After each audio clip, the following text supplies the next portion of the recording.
I read issue 0 of Pratt's Son, and it is here where we get to some of the more properly enticing things about the Pratt's Son character.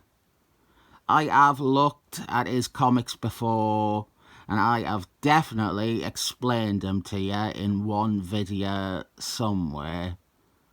But it has been over a year since we last looked at one of his comics, so I will briefly, very briefly, I will fill in any newcomers on who Pratt's Son is. First, we have one of the supporting characters though, Simon Williams, a Goldie Age superhero. He is legitimately a substitute for Superman. He comes from the Young Stir-Fries, which were the heroes that retroactively replaced the major DC characters who were involved in stories set in the Second World War. In Simon Williams's case, in all those odd Goldie Age stories, he is in place of Superman in the post-Christmas on Infinite Earths version of the DC universe. Remember when Superman told you to buy war bonds? Well, now it isn't Superman anymore. It was always Simon Williams. I explained him in greater detail in one of the other issues of Pratt's Son, so that is all I will explain of him in this one. He is a supporting character in this series. He is a mentor figure to the young hero. This issue is following on directly from DC's 1994 crossover, 0 Hours, Christmas in Time, a story in which Pratt's Son is pivotal in the resolution. We get it recapped down here. At the end of time, as the heroes fight the bad guy, Pratt's Son is used as an energy battery, and he is the big bang that restarts the universe. There is something thoroughly average about this series. The artwork, the writing, and it is oddly appealing. In a time when comics were trying to be all sorts of different stuff, there's something to be said about a comic like Pratt's Son that is quite run-of-the-mill. A comic that often has janky-looking panels or bizarre gaps in plot logic.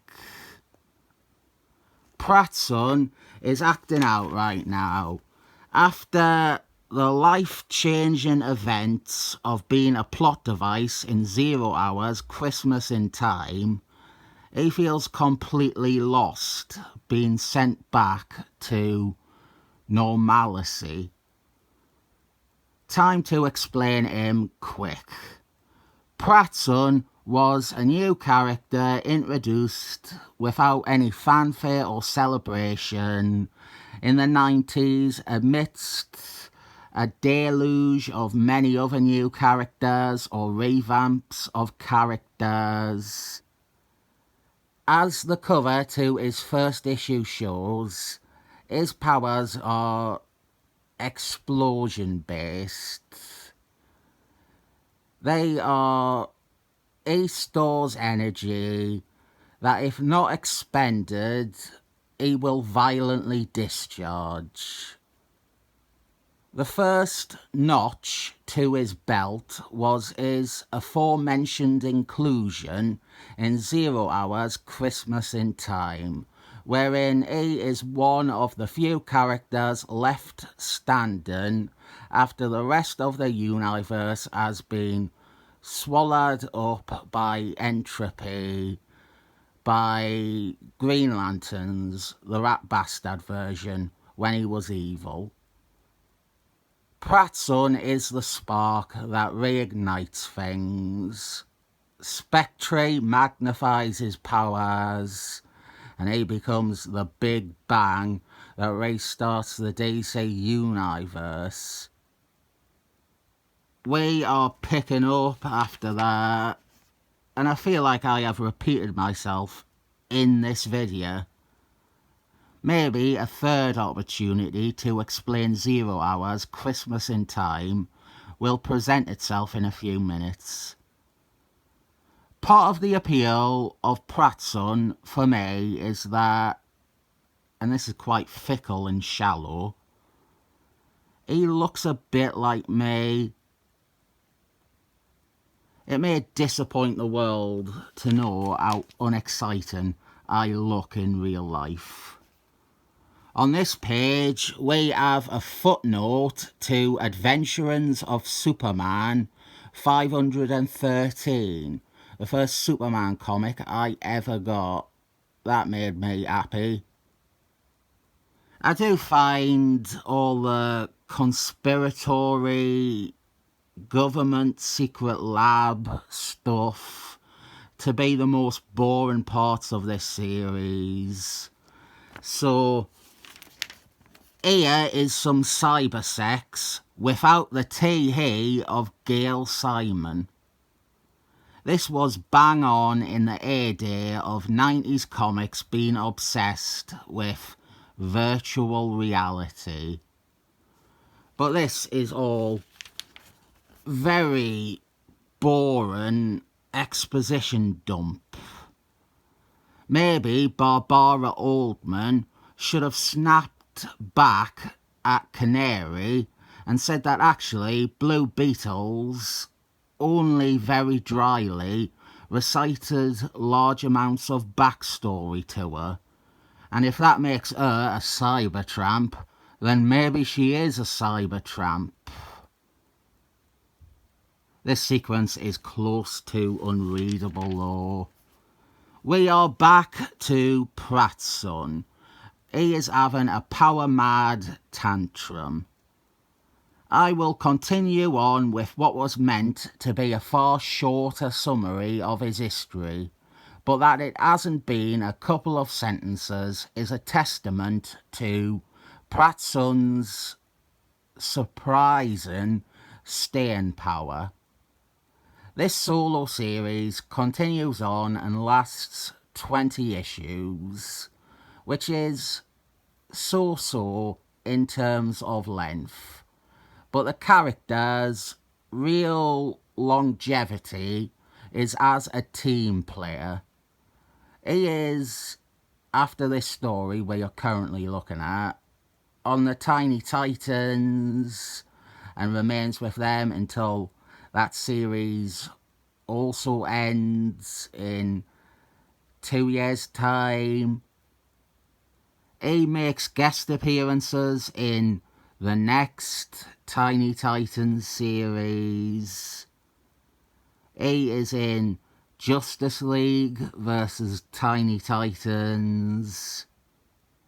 He is again a main member of the Tiny Titans in their next series. He even appears in Young Justice League in issue 50, an issue I mentioned yesterday, and also issue 51. It's a 2-part story. Finally, in 2007, he is on Justice Society of Superheroes, and then later its spin-off. Reading his series, you wouldn't expect it. There were far better characters on the stands who never got the same level of retention as Pratt's son. Spin-off. Reading his series, you wouldn't really expect it. There were far better characters on the stands who never got the same level of retention as Pratt's son. But at the end of the day, Pratt's son winds up, through this series and his other appearances, a fairly decent character. He is fighting Simon Williams. He's lashing out. And there's also a lingering subplot throughout the series about who Pratt's son's parents are.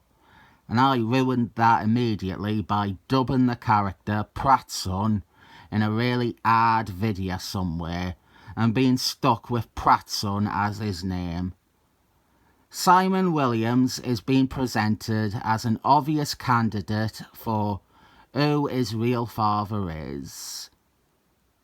Now here is our first real amazing hook for Pratt's son.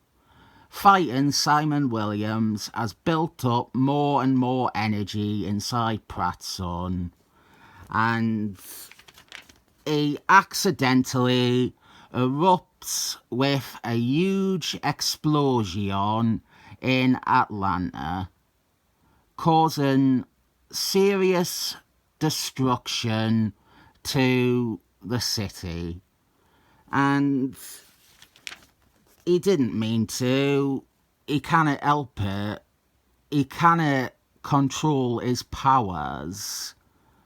And when the energy builds up inside of him, if he doesn't use it somehow, then he will uncontrollably explode like that. What's great about Pratt's son is he will face consequences for this.